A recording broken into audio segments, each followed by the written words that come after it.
Hello students, मैं गुंजन सिंधी। जो हमारा टॉपिक चल रहा था रिटेलिंग, जो मैंने आप लोगों को लास्ट वीडियो में पढ़ाया था, उसमें हम लोगों ने टाइप्स ऑफ स्टोर पढ़े थे। तो 5 स्टोर हम लोगों ने पढ़ लिए थे, अभी 4 स्टोर्स बाकी थे, तो ये उसके आगे का है। तो 6 आपका जो स्टोर है वो है स्ट्रीट स्टोर। स्ट्रीट स्टोर सप्ताह के विशेष दिनों में घर का सामान, साड़ी आदि बेचते हैं। वे घर घर जाकर बिक्री भी करते हैं। स्ट्रीट स्टोर जो आपके गली मोहल्लों में जो लगते हैं, जो फड़ियाँ लगती हैं, जो रेड़े लगते हैं, या फिर जो स्कूटर पे, बाइक पे, या फिर किसी रेड़े पे गलियों में सामान बेचने आते हैं, जो घर का सामान या सूट साड़ियाँ इस तरह की चीज़ें बेचते हैं, वो होते हैं आपके स्ट्रीट स्टोर्स। 7th है आपका कन्वीनियंस स्टोर। ये रिहायशी इलाकों के पास स्थित छोटे स्टोर्स हैं। ये जो रेजिडेंशियल एरियाज़ हैं, जहाँ पे लोगों के घर हैं, जहाँ पे लोग रहते हैं, जो गली मोहल्ले की दुकानें होती हैं, ये वो हैं। वे उच्च टर्नओवर वाले उत्पादों की एक सीमित श्रृंखला का स्टॉक करते हैं और आमतौर पर सप्ताह में सभी 7 दिन सुबह से रात तक विस्तारित समय के लिए खुले रहते हैं। जो चीज़ें पता है कि बिकेंगी ही बिकेंगी, जैसे आटा हो गया, पता है कि बिकेगा ही बिकेगा, या फिर कुछ कन्फेक्शनरी की आइटम्स होगी, टॉफ़ी, चॉकलेट्स, जो पता है कि बिकेंगी ही बिकेंगी। तो इस तरह की जो चीज़ें होती हैं, ये लोग वो चीज़ें को रखते हैं, और ये जनरली जो है 7 दिन हफ्ते में खुलते हैं। जो आप लोग गली मोहल्ले की दुकानें होंगी, ग्रोसरी की, किराने की, कभी आप लोगों ने ध्यान दिया हो तो वो 7 दिन खुली रहती है, वो बंद नहीं होती है ना। सुविधा प्रीमियम के कारण इन दुकानों पर कीमतें थोड़ी अधिक होती हैं। जो इन शॉप के रेट होते हैं वो मार्केट के कंपैरिजन में महंगे होते हैं, 2 रुपये 4 रुपये, क्योंकि ये आपको कन्वीनियंस दे रहे हैं। अगर वही सामान आप बाज़ार लेने के लिए जाओगे, आपको सस्ता ज़रूर मिलेगा, लेकिन आपके जाने के भी तो पैसे लगते हैं ना। ये वाले स्टोर्स आपको घर के पास ही मिल जाता है, तो इसलिए इनके 2 रुपये 4 रुपये सामान बाज़ार के कंपैरिजन में महंगा भी होता है। नेक्स्ट आता है आपका फैक्ट्री आउटलेट। वे अपने स्वयं के ब्रांड नेम के साथ कारखानों के स्वामित्व और संचालित खुदरा स्टोर हैं। ये जो स्टोर्स हैं, ये अपने ब्रांड के जो फैक्ट्री होती हैं उनके जस्ट अंडर काम करते हैं। ये अपने स्टोर के खुद मालिक होते हैं, ठीक है, और ये रिटेल में भी चीज़ों को बेचते हैं। चूँकि उत्पाद सीधे खुदरा होते हैं, उत्पादों की कीमतें आमतौर पर अन्य खुदरा स्टोरों की कीमतों से कम होती हैं। जो ये उत्पाद होते हैं, जो ये चीज़ें होती हैं, ये डायरेक्ट फैक्ट्री से आती हैं, इसलिए इनकी जो कीमतें होती हैं ये जनरली बाकी स्टोर के कंपैरिजन में कम होती है। जो आपके फैक्ट्री आउटलेट्स होते हैं, अगर आप लोगों ने देखा हो कि ब्रांड्स के नीचे लिखा हुआ होता है फैक्ट्री आउटलेट, हर ब्रांड का फैक्ट्री आउटलेट होता है, लेकिन वो बात अलग है कि किसी शहर में होता है, किसी शहर में नहीं होता है। तो उनके जो डिस्काउंट होते हैं वो जनरली जो उनके नॉर्मल स्टोर्स हैं उनके कंपैरिजन में इनके डिस्काउंट कम होते हैं, इनके डिस्काउंट ज़्यादा होते हैं, सॉरी। जैसे कि Nike, Gap, Burberry, Ralph Lauren आदि जैसे ब्रांडों के कारखानों के आउटलेट हैं। जो ये ब्रांड्स हैं, राल्फ लॉरेन हो गए, बर्बेरी हो गई, गैप हो गया, नाइकी हो गया, इनके ब्रांड्स के अपने फैक्ट्री आउटलेट्स भी हैं मार्केट में। लास्ट आता है आपका मॉल। मॉल संगठित खुदरा प्रारूपों का सबसे बड़ा रूप है। मॉल आप लोगों को सबको पता होगा क्या होता है। ये बहुत सारे रिटेलिंग बिजनेसेस का एक बहुत बड़ा रूप है। मुख्य रूप से मेट्रो शहरों में स्थित होता है। जनरली ये मेट्रो सिटीज़ में होते हैं।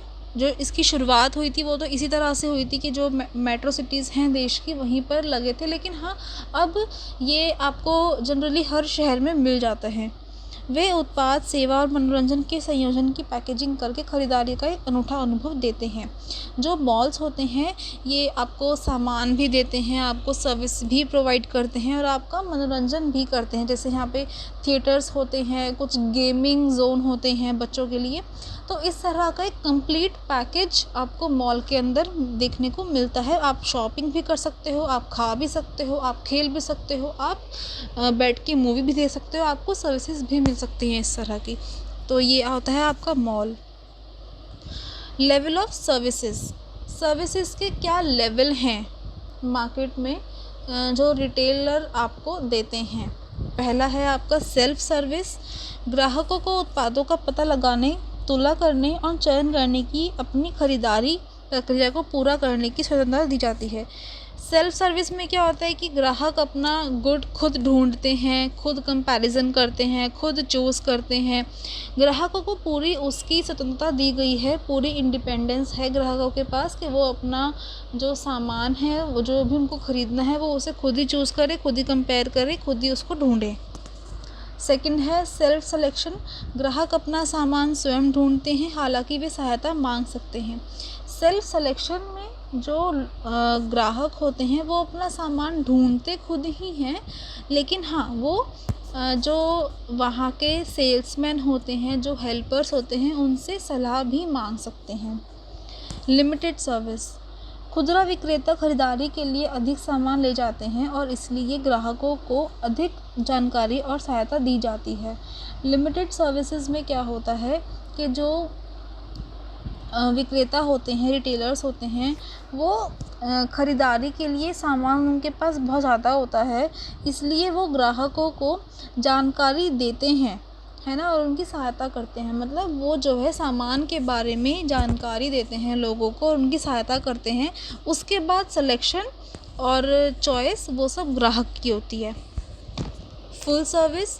इन रिटेल स्टोर्स के सेल्स एग्जीक्यूटिव ग्राहकों को किसी भी स्तर पर पता लगाने, तुलना, चयन प्रक्रिया में सहायता करते हैं। जो फुल सर्विस के स्टोर्स होते हैं, यहाँ पर जो इनके सेल्स एग्जीक्यूटिव्स होते हैं, जो इनके हेल्पर्स खड़े हुए होते हैं, वो चीज़ों को ढूंढने में, उनको कंपैरिजन करने में, उनको चूज़ करने में ग्राहकों की पूरी मदद करते हैं। जो ग्राहक उच्च अपेक्षा रखते हैं और अच्छी सेवा के लिए तत्पर हैं, इस प्रकार की सेवाओं को पसंद करते हैं। जो ग्राहकों की एक्सपेक्टेशंस बहुत हाई हैं कि उन्हें बहुत अच्छी सर्विस मिले, उन्हें खाने पीने बैठने को मिले, उन्हें पूछने वाला हो और बहुत अच्छी सेवा के लिए तत्पर होते हैं, वो लोग इस तरह की सर्विसेज को पसंद करते हैं। रिटेलिंग हम लोगों ने पढ़ लिया। अब हमारा होलसेलिंग। थोक बिक्री में पुनर्विक्रय के लिए खरीदने वालों के लिए सामान और सेवा बेचने में शामिल सभी गतिविधियां शामिल हैं। जो थोक बिक्री होती है, ये फैक्ट्री से माल उठाती हैं और जो रिटेलर्स हैं उन तक माल पहुंचाती हैं। जितनी भी वो एक्टिविटीज़ हैं उसके बीच में, वो सब होलसेलिंग या फिर होलसेलर्स करते हैं। थोक विक्रेताओं के कार्यों में शामिल हैं। पहला, जो फंक्शंस हैं थोक विक्रेता के या फिर होलसेलर्स के, क्या क्या फंक्शन है, क्या काम करते हैं वो लोग। पहला, बिक्री और प्रचार, सेलिंग और प्रमोशन। थोक व्यापारी निर्माताओं को अपेक्षाकृत कम लागत पर कई छोटे व्यवसाय ग्राहकों तक पहुंचाने में मदद करते हैं। जो थोक व्यापारी होते हैं, बहुत सारे ऐसे बिज़नेस हैं जिनका बहुत नाम नहीं है, उनके कोई ऐड नहीं है, लेकिन वो चीज़ें आपको होलसेलर्स के पास मिल जाती हैं।